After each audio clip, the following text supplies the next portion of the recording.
आप सभी के हृदय में विराजमान परमात्मा को मेरे राम राम। सीता जी को रावण बलपूर्वक उठाकर ले जा रहा है। बहुत पुकार मचाई सीता जी ने, बहुत मचाई, किंतु सब व्यर्थ गए। कौन सुनेगा उस जंगल में आर्त पुकार को। जो पुकार सुनने वाले थे उनको तो सीता जी ने अपने से दूर भेज दिया।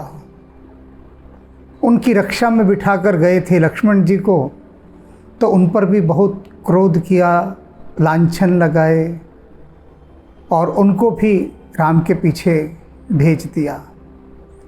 स्वयं रह गई अकेली। तो अब राक्षस कहाँ छोड़ने वाले हैं। जब तक जीवात्मा पर राम का हाथ है तब तक कोई उसे नहीं छू सकता। जैसे ही राम दूर हुए वैसे ही सारी नकारात्मक शक्तियाँ जो घात लगाए बैठी हैं तत्काल आक्रमण कर देती हैं। और वही किया। ले जा रहा है रावण, पुकार रही हैं और रास्ते में देखती हैं कि बहुत सारे वानर जो हैं बैठे हैं पेड़ के। पर्वत है, उस पर्वत पर वानरों का डेरा है। तो कुछ मन में विचार करके सीता जी ने वहाँ पर वस्त्र फेंक दिए अपने। जो उनका दुपट्टा था, चुनरी थी, जो भी रहा होगा वो उन्होंने वहाँ फेंक दिया। यही विचार करके कि यदि उन्हें खोजते खोजते प्रभु श्री राम आएंगे तो कुछ संकेत पा जाएंगे, यदि उन्हें यह वस्त्र मिल गया तो। और अब रावण उनको लेके जा रहा है लंका की तरफ। हारि पराखल बहुविधि भय अरु प्रीत दिखाई। रावण तो पहुंच चुका था लंका में उनको लेकर कल ही, और अशोक वन में ठहरा दिया था। किंतु उससे पहले रावण ने क्या किया, बहुत तरह के सीता जी को भय दिखाए, लालच दिए बहुत प्रकार के। सबसे पहले तो वह महल में ही ले गया था अपने, जो उसका रंग महल था। पूरा वैभव दिखाया कि देख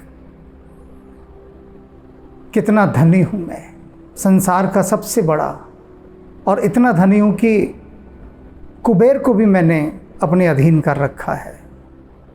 तो जितना ऐश्वर्य रावण दिखा सकता था सब दिखाया। और जब उसने देखा कि सीता पर इसका कोई प्रभाव नहीं पड़ रहा तो बहुत डराया फिर उसने, और देखा डराने से भी नहीं मान रहे। तो तब गुस्से में आकर उसने कहा कि ठीक है, इसको अशोक वन में रख दो, वहाँ अशोक के पेड़ के नीचे, वहीं रहेगी बस ये। तब अकल ठिकाने आएगी कि मैं किसका तिरस्कार कर रही हूँ। रावण का जो तिरस्कार करता है वह इसी प्रकार से उपेक्षित जीवन जीता है। तो रावण ने अशोक वाटिका में पहुँचा दिया। हार पराखल बहुविधि भय अरु प्रीत दिखाई, तब अशोक पादप तर राक्षसी जतन कराई। और उसने उसके बाद अशोक के वृक्ष के नीचे ले जाकर सीता को ठहरा दिया। कहने का अभिप्राय ये है कि अशोक वाटिका में पहुंचा दिया। और फिर कैसे क्या कह रहे हैं आगे तुलसीदास जी, राक्षस जतन कराई। यूं ही नहीं छोड़ दिया, राक्षस जतन कराई। पूरी सुरक्षा व्यवस्था कि कहीं वहाँ पर सीता को कोई नुकसान ना पहुंचा जाए।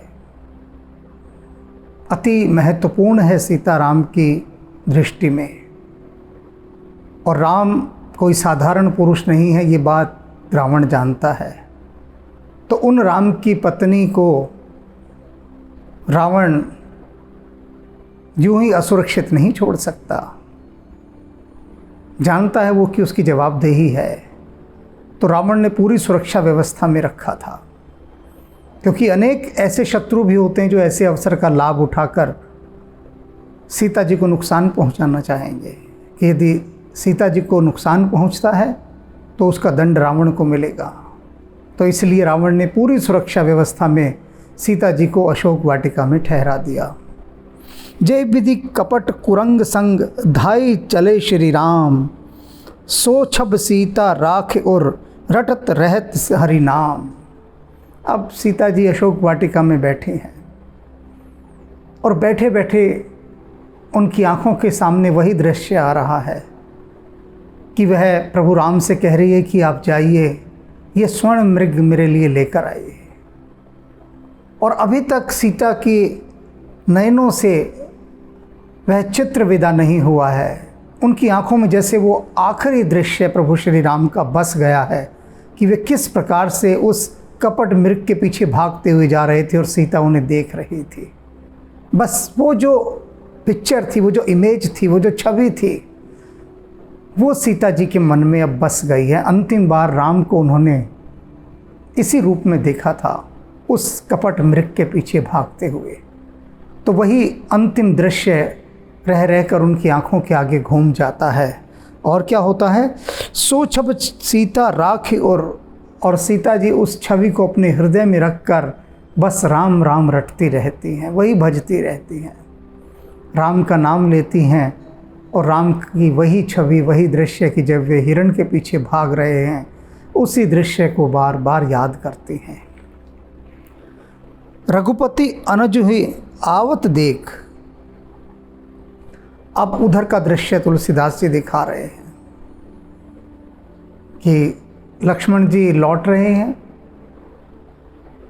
राम की ओर जा रहे हैं और राम जी देखते हैं कि अरे ये लक्ष्मण मेरी तरफ कैसे आ रहा है। रघुपति अनुज ही आवत देखे, अपने अनुज को, अपने छोटे भाई को अपनी तरफ आता देखा उन्होंने। बाहिज चिंता कीन विशेष, और दिखावे के लिए उन्होंने बहुत चिंता जताई। भीतर चिंता थोड़ी ना थी, वे तो सब जानते थे कि हाँ ये जो कपट मेरे गाया है वो इसीलिए तो आया है कि सीता का हरण होगा, उन्हें तो सब मालूम था। लेकिन क्योंकि इस समय वो नरलीला कर रहे हैं तो वह बात बाहरी चिंता का रूप ले गई। भीतर चिंता नहीं है, बाहर से बड़ी विशेष चिंता दिखाई उन्होंने। और चिंता जताते हुए क्या बोले, जनक सुता परिहर हूँ अकेली, आए हूँ तात बचन मम पेली। कहते हैं हे तात, तुम सीता को अकेला छोड़कर आ गए वहाँ, अकेली है सीता इस समय वहाँ पर। और वो जो मैंने तुमसे कहा था मम वचन, मेरे वचनों का क्या हुआ? तुम तो मेरी आज्ञा की कभी अवज्ञा नहीं करते थे, मेरी कही बात तुम्हारे लिए पत्थर की लकीर होती थी। उन सब बातों का क्या हुआ? तुम कैसे सीता को अकेली छोड़कर यहाँ आ सकते हो? राम कहते मुझे भरोसा नहीं आ रहा कि तुम इस तरह से आ गए सीता को अकेली छोड़कर वहाँ। निश्चर निकर फिर ही बन माही, क्या तुम नहीं जानते हो लक्ष्मण कि राक्षस झुंड के झुंड बनाकर घूम रहे हैं वनों में और हमारी तरफ घात लगाए बैठे हैं, हर समय मौके की तलाश में हैं कि कब अवसर मिले और कब वे अपना प्रतिशोध लें। क्या तुम ये बात नहीं जानते? मम मन सीता आश्रम नाहि, लक्ष्मण तुम तो सीता को अकेली छोड़ आए, लेकिन इस समय मेरा मन कह रहा है कि सीता अब आश्रम में नहीं है, सीता को कोई ले गया है, सीता का अहित हो गया है, सीता आश्रम में नहीं है। गही पद कमल अनुज कर जोरे। प्रभु श्री राम से, अपने अग्रज से, अपने बड़े भाई से इतनी बात सुनकर, ये तो बहुत बड़ी बात कह दी थी राम ने। इतना भी राम कभी नहीं कहते थे। जीवन में पहली बार लक्ष्मण से कहा कि लक्ष्मण तूने ये क्या कर दिया, और बस इतना सा वाक्य सुनना था। लक्ष्मण जी पैरों में गिर गए, हाथ जोड़ दिए और हाथ जोड़ के कहते हैं, कहे हूँ नाथ कछु मोहि न खोर। हे नाथ, इन सब में मेरा कोई दोष नहीं है, मैं निर्दोष हूँ। आप यह मत समझिएगा कि आपकी आज्ञा का मैंने उल्लंघन किया है, उसमें प्रमाद किया है आज्ञा पालन में। नहीं नाथ, मैं निर्दोष हूँ, मेरा कोई दोष नहीं है। मुझे तो विवश होकर आना पड़ा, और विवशता भी ऐसी थी कि जो टाली नहीं जा सकती थी। आप भी सुनेंगे तो आप भी कहेंगे कि हाँ लक्ष्मण, ऐसे में तू करता भी तो क्या करता। अनुज समेत गए प्रभु तहवा, गोदावरी तट आश्रम जहवा। और फिर जल्दी से वे लक्ष्मण के साथ अपने उस आश्रम पर पहुंचते हैं जो गोदावरी के तट पर था। राम का वह आश्रम जहाँ वे सीता को छोड़कर आए थे लक्ष्मण की सुरक्षा में, और लक्ष्मण उनको असुरक्षित छोड़कर आ गया राम की खोज में। आश्रम देख जानकी हीना, जाकर देखा तो वहाँ पर जानकी जी थी ही नहीं। सूना सूना आश्रम, है ही नहीं सीता जी वहाँ। भय बिकल जस प्राकृत दीना, और बस यह देखते ही कि सीता जी वहाँ नहीं है, राम का हृदय धड़का। और वे जैसे साधारण मनुष्य होता है दुख में व्यथित, उसी प्रकार से वो दुख से ग्रसित हो गए, दीनहीन हो गए सीता जी को वहाँ न पाकर। हा गुण खान जान की सीता, और विलाप करते हुए बोले, हा गुणों की खान जान की सीता तुम कहाँ हो। रूपशील व्रत नेम पुनीता, तुम रूपशील गुणों में सब में परम पवित्र, तुम कहाँ हो सीते। लक्ष्मण समुझाए बहुभांति, राम को इस प्रकार से विलाप करता देखकर लक्ष्मण को अपार दुख हुआ, अपार दुख। कहीं बहुत गहरे में लक्ष्मण इन सब के लिए स्वयं को उत्तरदायी मान रहे थे, आत्मग्लानि से भरे हुए थे। किंतु इधर राम का विलाप, उन्होंने हिम्मत बांधी और प्रभु राम को बहुत भांति समझाया, बहुत तरह से समझाया कि वो विलाप ना करें। पूछत चले लता तरुपाती, और राम तो लताओं से, पेड़ों की पंक्तियों से, इन सब से सीता जी का पता पूछते चल रहे हैं। उनकी दशा बावरों जैसी हो गई है, बावरों जैसी। हे खग मृग हे मधुकर श्रेणी, तुम देखी सीता मृग नयनी। पूछ रहे हैं पक्षियों से कि हे पक्षियों, हे पशुओं, हे भंवरों के झुंडों, क्या तुमने कहीं मेरी सीता को देखा है। कौन सी सीता। तुम देखी सीता मृग नयनी, वही सीता जो हिरणी जैसी आंखों वाली थी, उस सीता को तुमने देखा है। तुम सब तो जानते हो, तुम्हारे साथ ही वह खेला करती थी, तुम्हारे साथ ही रहा करती थी, तुमने उस सीता को देखा है। आगे सीता जी को स्मरण करके उनको सुनाते हुए आकाश में बोल रहे हैं राम जी, सीता जी को सुनाते हुए क्या कहते हैं। खंजन सुख कपोत मृग मीना, मधुप निकर को किल प्रवीणा। कहते हैं सीता सुनो, ये जो खंजन है, तोता है, कबूतर है, हिरण है, मछली है, और भंवरों के झुंड हैं, और ये सुमधुर गायन गाने वाली कोयल हैं, और क्या क्या है। कुंद कली दाड़िम दामिनी, और ये जो कुंद की कलियां हैं, बिजलियां हैं। कमल सरद ससी, कमल के फूल हैं। शरद ऋतु का चंद्रमा है। अहि भामिनी, ये जो नागिन है। वरुण पास मनोज धनुहंसा, और कामदेव का जो धनुष है, पंचबाण, ये सारी चीज़ें। और क्या है, ये जो हंस है, शेर हैं, हाथी हैं, ये सब क्या हैं। गज के हिरी निज सुनत प्रशंसा, ये सारे आज अपनी अपनी प्रशंसा सुन रहे हैं। सीता जी को पुकारते हुए राम कह रहे हैं, इतने सारे पशुओं के, पक्षियों के, कामदेव के बाण के, न जाने किस किस के नाम गिनाए प्रभु ने, और नाम गिनाते हुए कह रहे हैं कि सीता जानती हो आज ये सब बहुत खुश हैं क्योंकि इनकी बड़ी प्रशंसा हो रही है। क्यों हो रही है प्रशंसा, आगे समझेंगे आप इसे। श्रीफल कनक कदली हर शाही, कहते हैं बेल का जो फल है वो, कनक सोना, कदली केले का पेड़, हर शाही, ये सब बड़े खुश हैं आज। तुम नहीं हो ना, तो तुम्हारे ना होने से ये सारी चीज़ें आज बड़ी प्रसन्न हैं, बहुत खुश हैं। नेक न संक सकुच मन माही, किसी के मन में भी ना कोई संशय है, ना संकोच है, कुछ नहीं है। इन सब चीज़ों को किसी को कोई शर्म नहीं आ रही, लाज नहीं आ रही कि तुम चली गई हो तो ये भी उदास हो जाए ना, ये तो खुश हैं तुम्हारे जाने से, बहुत प्रसन्न हैं। क्यों हैं ये बताएंगे। सुन जान की तोहि बिन आजू, हर से शकल पाई जन राजू, कहते हैं सुनो जानकी, तोहि बिन आजू, तुम्हारे बिना आज, हर से सकल पाई जन राजू, ये सारे लोग तुम्हारे बिना आज ऐसे खुश हैं जैसे इन्हें राजपाट मिल गया हो, बहुत खुश हैं ये सब।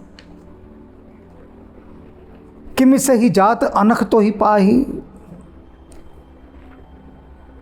कहते हैं राम की सीते, कैसे तुम ये सब सहन कर पा रही हो कि ये लोग तुम्हारे बिना इतने खुश हैं। दरअसल इनका और तुम्हारा, इन दोनों की तो बड़ा एक कंपटीशन था, एक प्रतियोगिता थी, बहुत गहरी प्रतियोगिता, और इस प्रतियोगिता में ये सदा तुमसे हारा करते थे। तुम कैसे इस स्पर्धा को छोड़ सकती हो। प्रिया बेग प्रकट सकस नाही, हे मेरी प्रिया तुम क्यों नहीं जल्दी से प्रकट हो जाते। अगर कहीं छुपी भी हुई हो तो जल्दी से आ जाओ, क्योंकि देखो तुम्हारे बिना ये सब लोग कितने प्रसन्न हो रहे हैं। यही विद खोजत बिलपत स्वामी, इस प्रकार से विलाप करते हुए प्रभु श्री राम सीता को खोज रहे थे। अब वे क्यों कह रहे हैं सीता जी से ये कि ये सब चीज़ें तुम्हारे बिना बड़ी प्रसन्न है। ये राम के कहने का देखिए कितना मौलिक ढंग है। अक्सर तो यही कल्पना की जाती है कि राम ये कह रहे होंगे कि सीता लौट आओ, देखो ये सारी प्रकृति तुम्हारे बिना उदास हो गई है। ये पक्षी, ये पशु, ये कमल, ये चंद्रमा, ये पेड़, ये भंवरे, सब तुम्हारे बिना उदास हो गए हैं, तुम आ जाओ। लेकिन राम तो नई शैली से कह रहे हैं सीता को, कह रहे हैं कि ये बहुत खुश हैं तुम्हारे बिना। क्यों खुश हैं, क्यों प्रसन्न हैं, क्यों हर्षित हैं? क्योंकि जब तक तुम यहाँ थी ना, इन सबों की कोई प्रशंसा नहीं करता था, सब फीके पड़ गए थे तुम्हारे आगे। तुम्हारा सौंदर्य, तुम्हारी छवि, उसके आगे इन सब का महत्व घट चुका था। कोई प्रशंसा ही नहीं करता था केले की, ना आम की, ना कमल की, किसी फूल की, किसी पेड़ की, न कोयल की। सब तुम्हारे आगे ऊने हो गए थे, छोटे हो गए थे, किसी की कोई प्रशंसा ही नहीं हो रही थी। अब तुम चली गई हो, तुम ही तो इनकी सबसे बड़ी प्रतियोगी थी, तुमसे ही तो इनकी प्रतिस्पर्धा होती थी। और जब तक तुम यहाँ थी इनको कोई नहीं पूछता था, बस सब तुम्हें ही देखते रहते थे। मैं भी तुम्हें ही देखता था, मैं कहीं और नहीं देखता था, मुझे कहीं से कोई सरोकार नहीं था, बस तुम थी। तो अब ये सब लोग बड़े प्रसन्न हैं कि अब हमारा महत्व स्थापित होगा, क्योंकि सीते तुम्हारे रहते ये महत्वहीन हो गए थे। तो तुम यदि आसपास छिपी भी हो तो प्रकट हो जाओ, क्योंकि तुम कैसे इनकी प्रशंसा को सहन कर रही हो। आओ और आकर इनका सिर नीचा कर दो, इन्हें लज्जित कर दो। यही विधि खोजत बिलपत स्वामी, इसी विधि से विलाप करते हुए प्रभु श्री राम सीता जी को खोज रहे हैं। मन हो महाबिरही अतिकामी। और कैसा लग रहा है जब प्रभु श्री राम इस प्रकार से विलाप करते हुए सीता जी को खोज रहे हैं। तो तुलसी जी ने यहाँ जो बिंब प्रस्तुत किया है, ऐसा बिंब कोई भी प्रस्तुत नहीं कर सकता, कोई भी। बहुत बड़ा साहस चाहिए, अनुमति चाहिए स्वयं राम जी की ऐसा बिंब प्रस्तुत करने के लिए। और वह अनुमति हनुमान जी उनके लिए ले आए थे, तभी तुलसीदास जी ने ऐसा बिंब प्रस्तुत किया है। वे कहते हैं राम ऐसे लग रहे थे सीता जी के वियोग में विलाप करते हुए, भटकते हुए, रोते हुए, जैसे कोई वियोगी और बहुत बड़ा कामी व्यक्ति हो। अर्थात जो पत्नी का वियोग न सहन कर सकता हो। तुलसीदास जी अपने ऊपर ही ये बात लेकर कह रहे हैं। तुलसीदास जी अपनी पत्नी के प्रेम में इतने डूबे रहते थे कि पत्नी का वियोग नहीं सह सकते थे। उनकी पत्नी एक बार अपने मायके चली गई, एक दिन के लिए गई थी, और तुलसीदास जी पीछे पीछे उसके चले। नदी पूरी पूर थी, बाढ़ आई हुई थी। वे नदी में कूद गए और वहाँ एक शव बह रहा था। उस शव का सहारा लेके नदी पार की। मूसलाधार बारिश। रात को पहुँचे और सोचा कि अब दरवाज़ा खटखटाऊंगा तो अच्छा नहीं होगा, इसलिए पेड़ का सहारा लेकर छज्जे में चढ़े और वहाँ एक रस्सी देखी, रस्सी पकड़कर अंदर आ गए। वो रस्सी नहीं, सांप था। तो ऐसे काम की अग्नि में अंधे थे कि ना वो शव दिखा नदी में बहता हुआ, ना वो सांप दिखाई दिया, कुछ नहीं दिखाई दिया, और बस पत्नी के पास पहुंच गए। तो तुलसीदास जी कह रहे हैं कि जैसे कोई कामी व्यक्ति अपनी पत्नी के प्रेम में मारा मारा पीछे फिरता है, इस तरह से मारे मारे राम सीता सीता सीता कहते हुए वन वन भटक रहे हैं, विलाप कर रहे हैं। ये बहुत गहरी बात यहाँ तुलसीदास जी ने कही है, एक व्यंग्य को लेकर। ये यूं ही नहीं कह दिया, बहुत बड़ा व्यंग्य है यहाँ पर। उन लोगों पर बहुत बड़ा व्यंग्य है जो ऐसी बात बोलते हैं। उस समय भी बोलने वाले रहे, उसी व्यंग्य को यहाँ पर इस माध्यम से कहा है। बहुत सारे लोग कहते हैं कि अरे क्या राम है, तुम कहते हो भगवान है? अपनी पत्नी के पीछे देखो कैसे मारे मारे रोते रोते फिर रहे हैं, और तुम कहते हो ऐसे हैं तुम्हारे भगवान जो अपनी पत्नी के वियोग में रोते रोते पीछे पीछे जाएं। अब यहाँ दो बातें समझने वाली हैं, बड़ी संवेदनशील बातें हैं कि इस तरह की बात कहने वाले कौन हैं। बिल्कुल आम आदमी हैं। आम आदमी, एक आम आदमी की सोच जो है ना, वो इतनी ही छोटी होती है कि आम आदमी सिर्फ आम चीज़ों को ऊपर ऊपर से देखता है। आम आदमी में गहरी दृष्टि नहीं होती। आम आदमी सिर्फ आउटर आउटर देखेगा, बाहरी चीज़ें, और बाहरी चीज़ें देखकर ही वह मूल्यांकन करता है। क्योंकि भीतर जाने की यदि उसमें शक्ति होती तो आम आदमी थोड़ी ना होता, तब तो ख़ास आदमी होता। लेकिन वो आम आदमी है। तो आम आदमी महान हस्तियों पर, महान चेतनाओं पर तुच्छ बात फेंकता है, ओछी और नीच बात कहता है महान लोगों पर, क्योंकि उसकी सोच छोटी है आम आदमी की।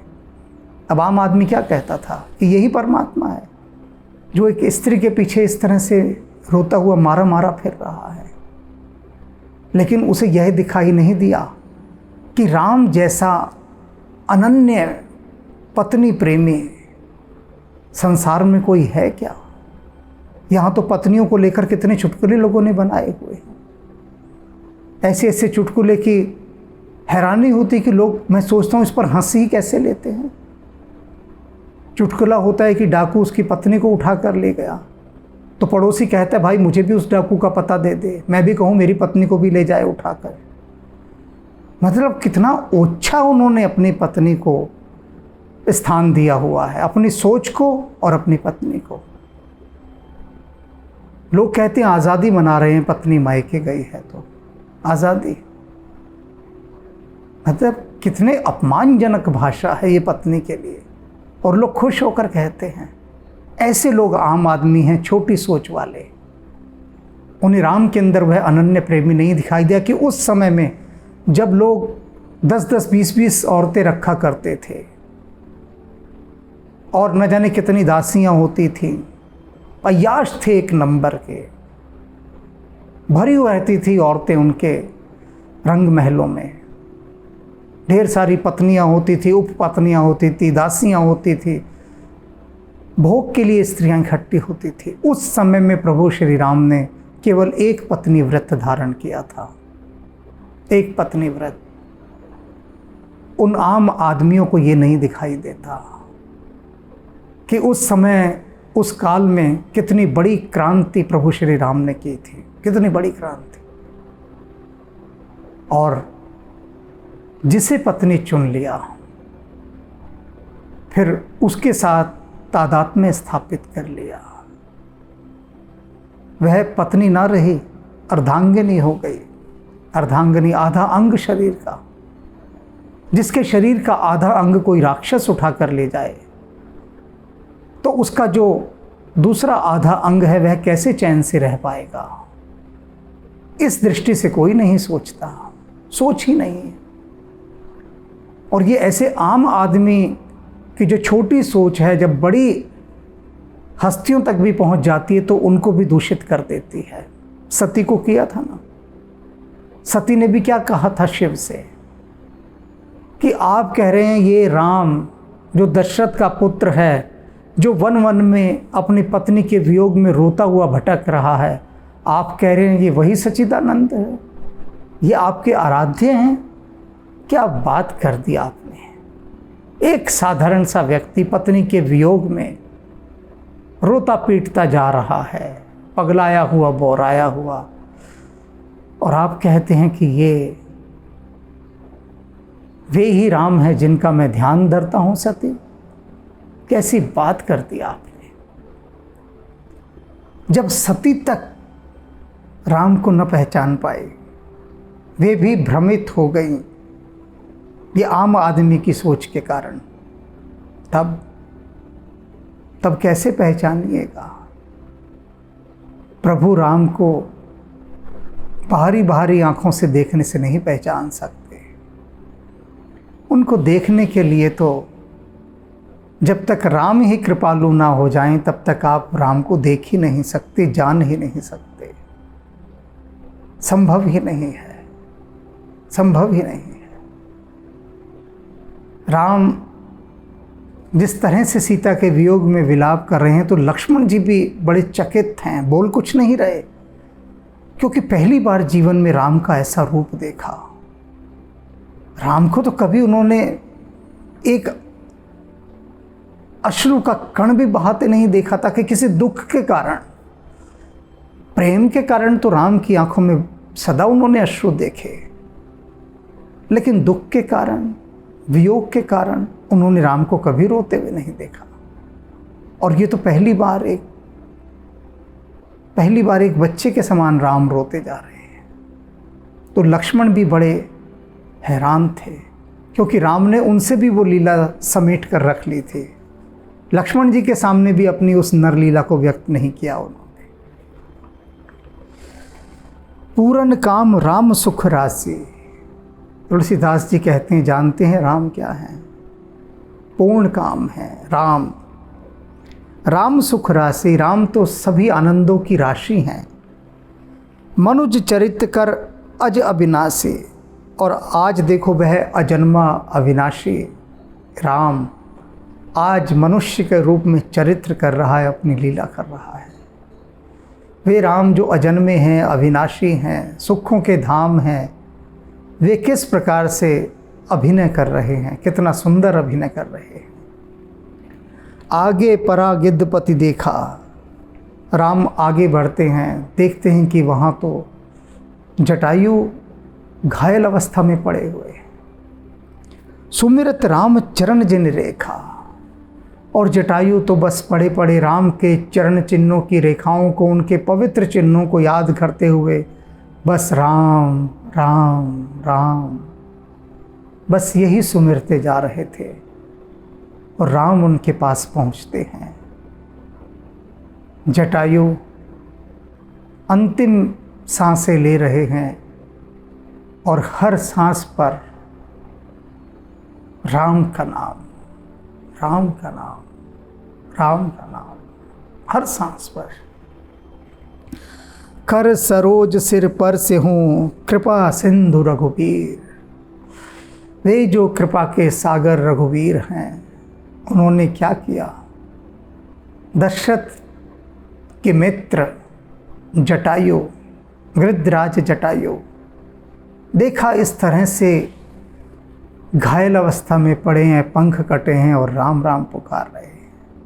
राम ने उन्हें अपनी गोद में लिटाया और उनके सिर पर अपने कर कमलों को रख दिया। हाथ से, कमल जैसे हाथों से उनका सिर पुचकारने लगे। निरख राम छवि धाम मुख, विगत भई सब पीर। निरख राम छवि, प्रभु राम की ये छवि देखकर कि वे उनकी गोद में लेटे हैं और राम का मुख देख रहे हैं। धाम सुख विगत गई सब भी पीर। जटायु जी की सारी पीड़ा समाप्त हो गई। जो भी तक इतनी पीड़ा में तड़प रहे थे, छटपटा रहे थे, जैसे ही प्रभु श्री राम ने उनके सिर पर हाथ रखा, उनकी छवि देखते ही, उन सुख के धाम को अपने सामने देखते ही जटायु की सारी पीड़ा चली गई, सारी पीड़ा। और तभी वह महामंत्र प्रकट हुआ, जिस सिर ऊपर तू स्वामी सो दुख कैसा पावे। राम के कर कमल जटायु के सिर पर हैं, सो दुख कैसा पावे। अब वो कैसा दुख पा सकते हैं भला? सारे दुखों का शमन हो गया। तब कह गिद्ध बचन धर धीरा, और तब गिद्ध जटायु ने बड़े धैर्यपूर्वक अपनी बात कही। सुनु हो राम भंजन भव भीरा। और क्या कहते हैं कि हे जन्म मृत्यु के दुखों को दूर करने वाले मेरे राम, नाथ दशानन यह गति केने। मेरे स्वामी, मेरे नाथ, वह जो दशानन है रावण, उसने ये मेरी गति की है ऐसे, उसने मुझे घायल किया है। और ते ही खल जनक सुता हर लेने, उसे दुष्ट ने जनक सुता सीता जी का हरण कर लिया है। मैं उनकी रक्षा के लिए आया, किंतु रावण से पार न पा सका। उसने मेरे पंख काट दिए और मुझे मरणासन करके छोड़ दिया। वह सीता को ले गया है। ले दक्षिण दिश गए हूँ गोसाई, और दक्षिण दिशा की ओर ले गया है मेरे स्वामी। बिलपत अति कुररी किनाए, और सीता जी कुररी के समान विलाप कर रही थी। वो जो वियोगिनी चकवी होती है, उस चकवी के समान सीता जी विलाप करती जा रही थी, आपको याद करती जा रही थी, रक्षा के लिए पुकारती जा रही थी, और वह दुष्ट उनका हरण करके ले गया। जटायु प्रभु श्री राम को प्रामाणिक जानकारी दे देते हैं कि यहाँ आश्रम में हुआ क्या उनके पीछे। वे तो चले गए, लक्ष्मण भी चला गया, रह गई सीता अकेली, और सीता को वह रावण हर कर ले गया। अब जटायु प्रभु श्री राम की गोद में लेटे लेटे उनका श्री मुख देख रहे हैं और अपने बड़भागी होने को सराह रहे हैं, अपने सौभाग्य को सराह रहे हैं। राम के काम में जो भी लगता है वह बड़भागी ही है। इन बड़भागी गिरधराज जटायु को अब राम कौन सी गति देंगे, इसे हम आगे की यात्रा में देखेंगे। किंतु आज इतना जान लीजिए कि प्रभु श्री राम जैसा पति संसार में कोई दूसरा है ही नहीं। पत्नी को अनन्य प्रेम करने वाला और पत्नी का सम्मान करने वाला, उसे अर्धांगिनी मानने वाला, अर्धांगिनी मानकर वैसा व्यवहार करने वाला प्रभु राम के अतिरिक्त अन्य कोई है ही नहीं। है तो आप बता दीजिए कौन है। पूरे संसार के इतिहास में आप खोज खोज के थक जाएंगे, किंतु राम जैसा पति कहीं न पाएंगे, कहीं न पाएंगे, कहीं न पाएंगे। रघुपति राघव राजा राम, पतित पावन सीताराम। रघुपति राघव राजा राम, पतित पावन सीताराम। सीताराम सीताराम बज प्यारे तो सीताराम। सीताराम सीताराम बज प्यारे तो सीताराम। रघुपति राघव राजा राम, पतित पावन सीताराम। सीताराम सीताराम बज प्यारे तो सीताराम। सीताराम सीताराम बज प्यारे तो सीताराम। रघुपति राघव राजा राम, पतित पावन सीताराम। पतित पावन सीताराम। पतित पावन